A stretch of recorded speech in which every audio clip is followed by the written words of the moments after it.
مشتاق صاحب پلیز. انہوں نے آرڈیننس لے کر رہے ہیں اور ایشو کر رہے ہیں, یہ misuse of the constitution of article 89 ہے. اس وقت یہ جو کیئر ٹیکر گورنمنٹ ہے, الیکشن ایکٹ کے آرٹیکل 230 کے مطابق یہ صرف ڈے ٹو ڈے میٹر کے لیے ہے. اگر یہ قانون سازی شروع کر لے, اور قانون سازی کون سی؟ اسٹریٹجک قانون سازی. آپ کا جو اسٹیٹ بینک آف پاکستان ہے اس کے ایکٹ کے اندر ترامیم ہیں, آپ کے جو فائنینشیل اور اکنامک ایشوز ہیں اس کے اندر ترامیم ہیں. تو یہ تو بڑے اسٹریٹجک ایشو ہیں, یہ تو ڈے ٹو ڈے میٹر نہیں ہے.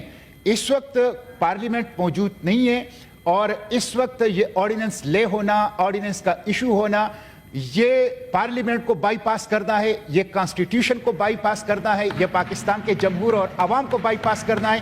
اس کی قطعاً ان کی اجازت نہیں دی جا سکتی. یہ اپنے مینڈیٹ سے اوور سٹیپنگ ہے.